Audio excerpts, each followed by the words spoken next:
நமக்கு வீட்டில் இருக்கிற சத்தான ஓவன் கிடையாது, முட்டை கிடையாது, எதுவுமே கிடையாது. சுவையான சத்தான ராகி மாவில் கேக் செஞ்சுருக்கோம். பாருங்க, ரொம்ப ரொம்ப சுவையாக இருக்கும். சாப்பிட்டு பாருங்க, ரொம்ப அருமையாக. இதுக்கு மேலே டூட்டி ஃப்ரூட்டி கூட போடலாம். உங்கள் வீட்டில் என்ன இருக்கோ அதை யூஸ் பண்ணிக்கோங்க.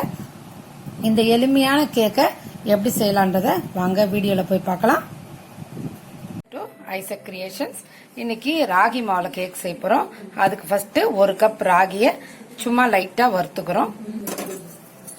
ரொம்ப வறுக்க வேண்டாம், சும்மா லைட்டா பச்சை வாசனை போற அளவுக்கு மீடியமா வறுத்தா போதும். இல்ல தொட்டு பாருங்க, நல்லா சுட்டுச்சுன்னா ஆஃப் பண்ணிடலாம்.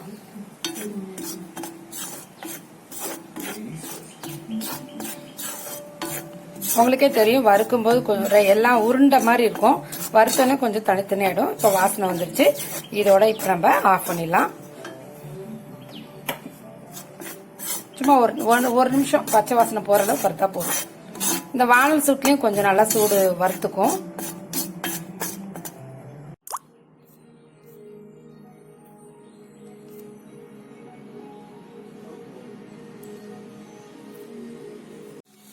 பாருங்க, சாதாரண மண்டை வெல்லம் தான்.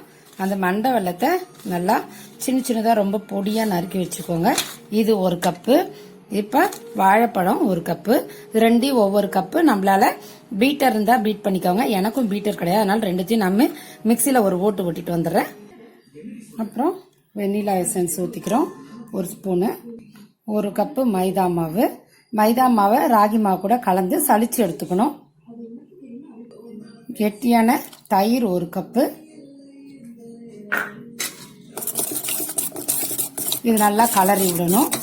அப்பதான் உங்களுக்கு நல்லா மிக்ஸ் ஆகும்போது தான் நல்லா இருக்கும். அது மாதிரி எந்த காரணத்தை கொண்டு நம்ம வெல்லத்தை கொஞ்சம் கூட கட்டி இருக்காம நல்லா பார்த்துக்கணும். அது ரொம்ப முக்கியம். அப்புறம் ஆயில், நம்ம என்ன ஆயில் சமைக்கிறோமோ, நம்ம வீட்டில் என்ன இருக்கோ அதை எண்ணெயை ஒரு 2 டேபிள் ஸ்பூன் விடணும். அதையும் நல்லா கலரி விடலாம்.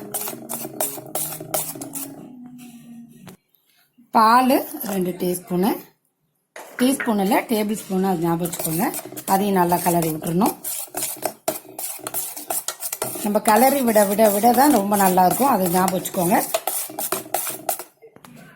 சும்மா ஒரு பிஞ்சு உப்பு,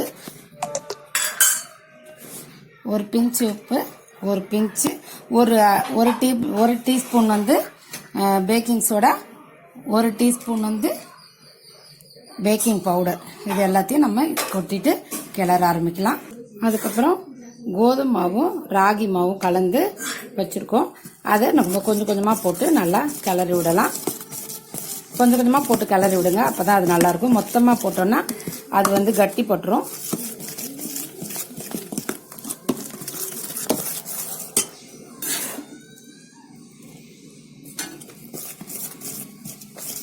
இதுல நம்ம முட்டையோ மைதா மாவோ யூஸ் பண்ண மாட்டோம். ரொம்ப நல்லா இருக்கும், நமக்கு சாப்பிட்றதுக்கும் நல்லா இருக்கும், உடம்புக்கும் நல்லது.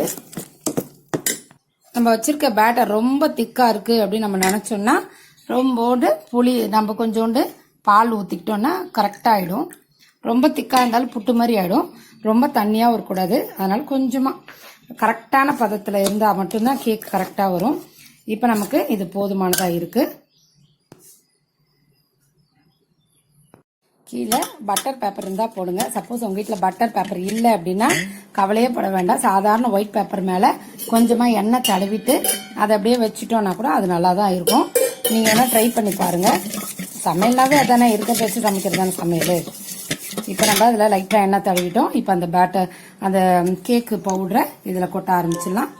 இப்போ நம்ம 2-3 வாட்டி இப்படி தட்டி விட்டோம் அப்படின்னா பபிள்ஸ் எல்லாம் இறங்கி சரியாயிடும். இப்போ நம்ம பாதாமும் கொஞ்சம் முந்திரி மட்டும் போட்டு டெக்கரேட் பண்றோம். இது பாருங்க.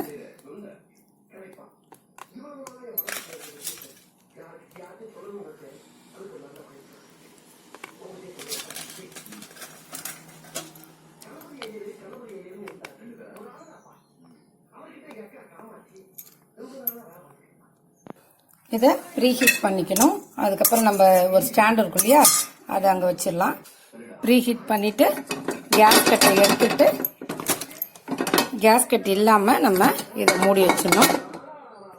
இப்போ இதை நம்ம எல்லாத்தையும் ஒரு எவ்வளோ நேரம் ஆகுதுன்னு பார்க்கலாம். 20லேருந்து 25 நிமிஷம் ஆகும். இது நல்லா வேகட்டும். வெந்த பிறகு பார்க்கலாம். பாருங்க, நம்ம வந்து குக்கர்ல தான் வைக்கிறோன்றதுனால ஒரு சீவாங்குச்சி வச்சு நம்ம லைட்டா எண்ணெய் தடவிட்டு இப்படியே கூட நம்ம குத்தி பார்க்கலாம். ஏன்னா அடிக்கடி நம்ம குக்கரை திறக்கும் போது இங்க பாருங்க எவ்வளவு நீட்டா இருக்கு அப்படின்ட்டு. நம்ம அடிக்கடி குக்கரை திறக்கிறது நல்லது இல்லை கேக்கை பொறுத்த வரைக்கும். இப்ப நம்ம திறந்து பார்க்கலாம். பாருங்க, கேக் ரொம்ப அழகா வந்திருக்கு. நல்ல கோல்டன் கலர் சாக்லேட் கலர்ல வந்திருக்கு. இருங்க, இதை ரூம் டெம்பரேச்சர் மாத்திட்டு நம்ம நறுக்கி பார்க்கலாம். யூஸ் பண்ண குக்கரு எந்த விதத்துல தீ கூட அடி பிடிக்காது, எதுவுமே செய்யாது. ரொம்ப நல்லா தான் இருக்கும். நம்ம குக்கர்ல வைக்கிறோம் வெறுமா வைக்கிறோம்னு பயப்படவும் தேவையில்ல. இது நல்லா ஆறட்டும். ஆறினோடனே அதுக்கப்புறமா நம்ம எடுத்துக்கலாம். நல்லா வெந்துருச்சு. இந்த சைடெல்லாம் பாருங்க, இப்படி லைட்டா லூஸ் பண்ணி விட்டோம் அப்படின்னா லூஸ் பண்ணி விடலாம். சுத்தியில செய்யணும். அப்புறம் தலைக்கீழ கொட்டினா சரியாயிடும். பாருங்க, தலைக்கீழ கொட்டிட்டோம். இந்த சாதாரண பேப்பர் தான். நான் ஒன்றும் பட்டர் பேப்பர்லாம் யூஸ் பண்ணல. பட்டர் பேப்பர் இல்லாதனால பட்டர் பேப்பர் யூஸ் பண்ணல. பாருங்க, இதை அப்படியே எடுத்துடலாம்.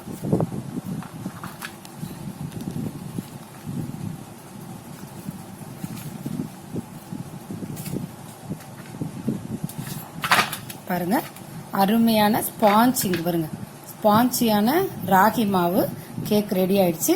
இதை நம்ம நறுக்கலாம்.